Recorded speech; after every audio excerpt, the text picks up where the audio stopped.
आपको रातों रात घर में बंद कर दिया जाता है कोरोना बोलकर, खुद ये लोग बंगाल बिहार में प्रचार कर रहे हैं। आपको कहा जाता है 8 बजे आके रात को कल से नोट बंद, आप लोग लाइन में खड़े हो जाते हैं।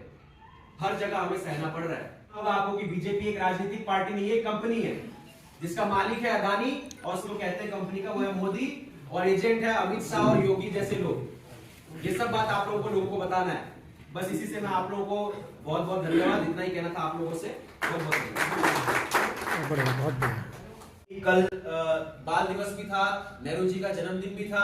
आप लोग आजकल देखते हो मोबाइल में नेहरू जी को बदनाम करने की अलग अलग तस्वीर के जरिए लोग प्रयास करते हैं। नेहरू जी एक ऐसे प्रधानमंत्री हमारे रहे हैं, भारत के प्रथम प्रधानमंत्री, पूर्व प्रधानमंत्री, सबसे ज्यादा कार्यकाल उन्होंने भारत में दिया है और सबसे ज्यादा काम भी किया है। आप इनकी मानसिकता समझिए। 1962 में उन्होंने इसरो की स्थापना की, जिसके जरिए हमारे साइंटिस्ट लोगों ने तरह तरह का आविष्कार किया, एम्स की स्थापना की, आईआईटी की स्थापना की। और ये आप लोग भी जानते हो, किसी भी देश को अगर आगे बढ़ाना है तो उसकी तरक्की जब शिक्षा, स्वास्थ्य और रोजगार के जरिए होगी, तभी देश और प्रदेश की तरक्की होगी। कांग्रेस बहुत मजबूत है और आप देखेंगे आने वाले जो 5 राज्य का चुनाव है उसमें आपको यकीन दिला रहा हूं 4 राज्यों में हम लोग जरूर आएंगे, क्योंकि हम लोगों की लगातार उत्तर प्रदेश में, मेरे भारत जोड़ो यात्रा के साथी है, सब लोग अलग अलग राज्य में गए। मैंने उत्तर प्रदेश चुना क्योंकि मैं बलिया से आता हूं उत्तर प्रदेश में। राजस्थान में हमारे साथी हैं, मिजोरम तक भारत जोड़ो यात्रा के साथी पहुंचे हुए हैं। सबसे बातचीत होती है, हमारी स्थिति काफी अच्छी है और हम 4 राज्य या 5 राज्य में आएंगे, लेकिन 4 राज्य में तो 101% हम आने वाले हैं। तो राहुल गांधी जी, आप सोच सकते हैं हमारे जो कांग्रेस पार्टी के जो राहुल गांधी जी इतने बड़े और कद्दावर नेता हैं, उसके बावजूद भी वो सड़क पे आ गए लोगों की बात सुनने के लिए, लोगों को अपनी बात बताने के लिए। जो इन लोगों ने, राहुल गांधी जी का एक नारा था इसमें कि नफरत के बाजार में मोहब्बत की दुकान खोलने का हमारा प्रयास है इस भारत जोड़ो यात्रा के जरिए। तो जब इतने बड़े नेता जमीन पे आ सकते हैं तो हम और आप तो उनके लिए आ ही सकते हैं और देश के लिए आ ही सकते हैं। तो मेरा कहना यह है, भारत जोड़ो यात्रा में हम लोग 12 राज्य भारत के लगातार और 2 केंद्र शासित प्रदेश दिल्ली और जम्मू कश्मीर लगातार हम लोग पैदल गए। और मैं आप लोगों को यकीन दिलाना चाहूंगा भाई साहब, आप लोग भी कई जगह गए होंगे, कहीं हम लोगों को नफरत, इस अनेकताओं में एकता वाला देश है, अलग अलग प्रकार के लोग हैं फिर भी एक है, वो वाकई में भारत है। तो ऐसा क्या कारण है कि भाजपा आज के दिन में ये एकता अखंडता को तोड़ने की प्रयास कर रही है? ये सबसे बड़ा प्रश्न आज के दिन में ये है। और जो व्यक्ति ये प्रश्न समझ पा रहे हैं कि ये क्यों किया जा रहा है, वो सही रास्ते पे है, और जो भटक जा रहे हैं धर्म और जात पात के नाम पे, उन्हें हमें सही रास्ते पे ले आना है। तो उसी के जरिए मैं उत्तर प्रदेश में पूरे 75 जिले जाने का मेरा प्रयास है। 48 जिले अभी तक हो चुके हैं और 48 जिले में मैंने लगभग 4 महीने से ऊपर में हर जिले में जा रहा हूं। मुरादाबाद में था पिछला में। और मैं आप लोगों को एक और चीज यकीन दिलाना चाहूंगा, आप लोग सब घर के ही हैं, तो आप लोगों को एक चीज यकीन दिलाना चाहूंगा कि ऐसा नहीं है कि कांग्रेस की हालत खराब है उत्तर प्रदेश में या कांग्रेस कहीं से कमजोर है, ऐसा कुछ नहीं है। ये सब हमारी मानसिकता है। तो उत्तर प्रदेश में 80 लोकसभा सीट आती है, आप लोग सबको पता होगा, यहाँ सबसे बड़ा राज्य हमारा है पूरे भारत में। तो ये हमारी जिम्मेदारी होती है कि उत्तर प्रदेश से हम कांग्रेस को मजबूत करें। हमारे अध्यक्ष जी लगातार लगे हुए, लेकिन अकेले कोई व्यक्ति किसी के बस की बात नहीं है। आप लोगों का साथ हमेशा चाहिए, उम्मीद आप लोग हमेशा साथ रहते हैं। लेकिन बिजनौर से मैं इतना चाहूंगा, आप लोगों से गुजारिश करना चाहूंगा, हाथ जोड़ के दूर से आया हूं, बिजनौर से जो भी हमारे प्रत्याशी होंगे, आप लोगों को उसका साथ देना है और उसको जिताना है। मोदी जी कहते हैं दिल्ली में बैठे बैठे कि भाई एक सांसद को आपको जिताना है, क्योंकि आप उनको वोट दे रहे हैं, प्रधानमंत्री मोदी जी को। मोदी जी कहते हैं कि एक राष्ट्र एक चुनाव हो जाएगा। अब एक राष्ट्र एक चुनाव होगा, अलग अलग सांसद को यहां से चुन के मोदी जी को हम जिता रहे हैं। उसके बाद तो मोदी जी यहाँ आते नहीं है, ना योगी जी आते हैं। एक राष्ट्र एक चुनाव अगर ये लोग करा देंगे तो बिजनौर, मुरादाबाद, रामपुर, ये सब जो जिले हैं उनकी स्थिति उनको क्या पता होगी। उत्तर प्रदेश में 75 जिले हैं, पूरे भारत में कई जिले हैं, 28 राज्य हैं हमारे यहाँ। तो यहाँ की बात जो है, पठान साहब को ज्यादा पता होगी, मोदी जी को पता होगा। हमें गन्ने की खेती बहुत होती है और उत्तर प्रदेश पूरे भारत में एक ऐसा प्रदेश है जहां गन्ने की खेती सबसे ज्यादा होती है। उसके बावजूद भी यहाँ पे कितनी चीनी मिली है? 9। मैं ठीक कह रहा हूँ भाई साहब? 9 चीनी मिले हैं, जिसमें 1 सरकारी है और 8 प्राइवेट है। वो 10 है। तो 1 सरकारी है मेरे हिसाब से और बाकी प्राइवेट है, और वो भी कांग्रेस के समय में चीनी मिली खोली गई है। जो सरकारी चीनी मिल है उसकी हालत खराब है, वहां नया तकनीक की मशीनें नहीं है। अगर आपके पास प्राइवेट कंपनियां होंगी, प्राइवेट चीनी मिले होंगे, तो स्वाभाविक सी बात है कि आपको कम रेट में हम गन्ना देंगे और प्रोडक्शन करके ज्यादा रेट में चीनी बेची जाएगी, घाटा आपका ही है। एक हफ्ते ज्यादा से ज्यादा आपको एक हफ्ते में उसका जो भुगतान है वो होना चाहिए, लेकिन वो आप लोग ज्यादा मेरे को बता सके कितने दिन में आप लोगों का भुगतान होता है, कितने दिन में नहीं होता है।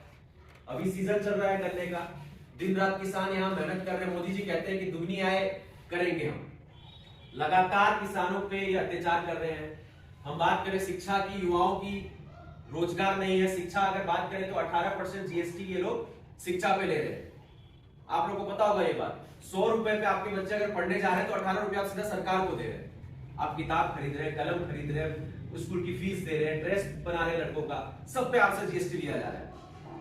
और उत्तर प्रदेश में 60% लोग साक्षर हैं, अभी भी 40% साक्षरता से दूर है। तो ऐसे प्रदेश में शिक्षा सस्ती होनी चाहिए, महंगी होनी चाहिए?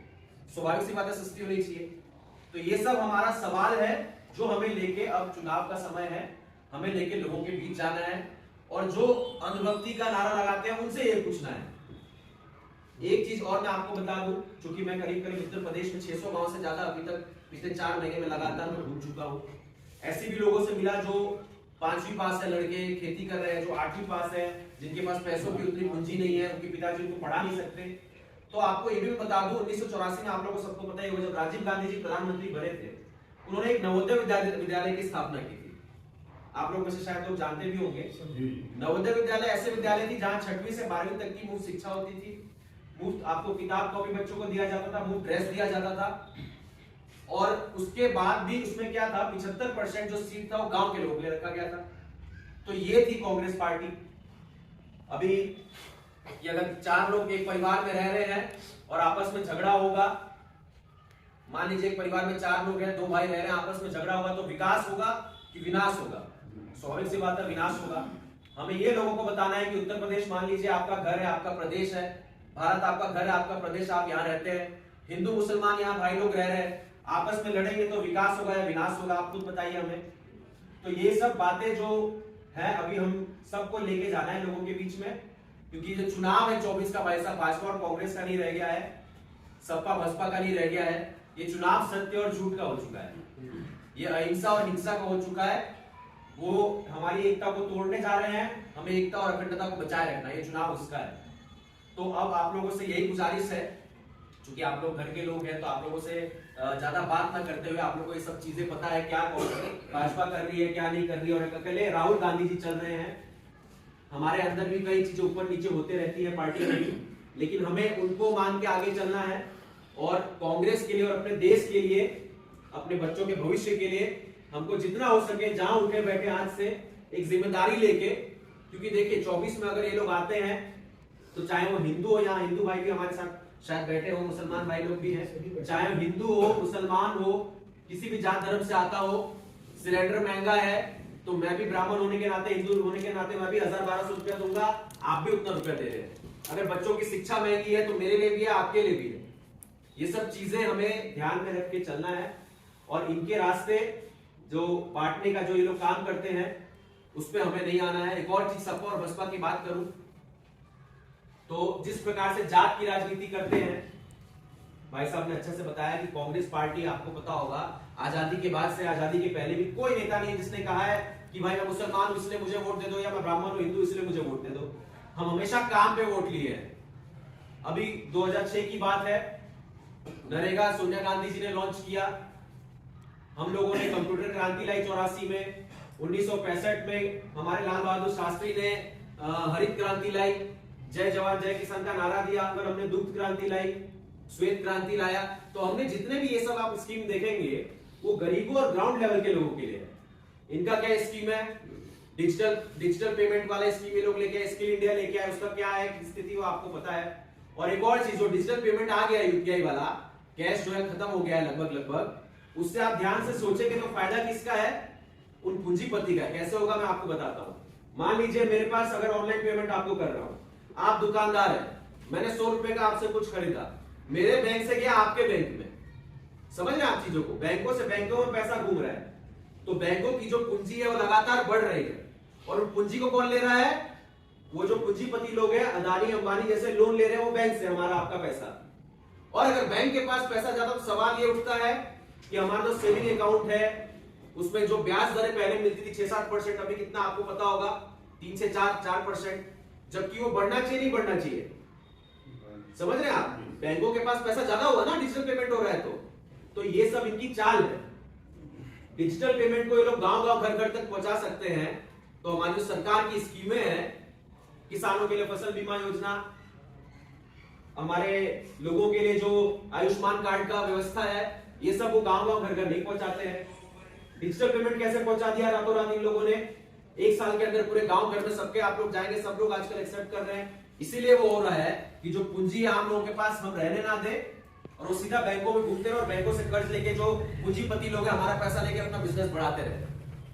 एक और चीज आपको पता होगा, 1947 से 2014 तक 67 साल तक जो भारत का कर्ज था, कई प्रधानमंत्री थे उस समय, 55 लाख करोड़ का कर्ज था हमारे ऊपर। ये 8 सालों में इन लोगों ने 85 लाख करोड़ का कर्ज कर दिया भारत के ऊपर। तो ऐसा नहीं है, इन लोगों ने अभी तबाह कर दिया है। अब अगला प्रधानमंत्री जो राहुल गांधी जी भी अगर बनेंगे, उनको बहुत समय लगेगा भारत को इससे निकालने में। इन लोगों ने गड्ढे में गिरा दिया है। तो आप लोगों से हाथ जोड़ के यही गुजारिश है कि अब अपनी लड़ाई आपको खुद लड़नी है। कांग्रेस भाजपा से ऊपर उठ के हमें आना है और हमें अपने देश के लिए, भविष्य के लिए लड़ना है। जब भारत जब गुलाम बना था अंग्रेजों का, आप सभी को पता होगा, सब लोग ज्ञानी लोग हैं यहाँ। अशफाक उल्लाह खान मुसलमान थे, चंद्रशेखर हिंदू ब्राह्मण थे, भगत सिंह सिख थे। जब मिले तब देश आजाद हुआ है। हमारी मानसिकता, हमारी, आपको मैं बता दूं, हम किसी गुलामी से कम नहीं है। और मैं जैसे कि एक युवा होने के नाते हमारे जितने भी युवा भाई, उनसे भी कहूंगा कि 65% युवा मौजूद है इस समय भारत में। 10 में से 6.5-7 युवा मौजूद है। अब इस समय हमें युवा का देश जो है भारत को प्रगति की ओर ले जाना है। और जहां गलत देखे, जहां कुछ ऐसा देखे कि बीजेपी वाले गलत कर रहे हैं, जहां धर्म जात पात की बात कर रहे हैं, वहां सवाल उठाना है बिना डरे, बेझिझक, तभी हम आगे बढ़ सकते हैं। आप लोगों से यही गुजारिश है, 10-15 लोगों से आप लोग दिन में मिलते हैं, प्रत्येक व्यक्ति से बात कीजिए कि भाई इस बार हमें इस सरकार को हराना है और कांग्रेस को वापस ले आना है।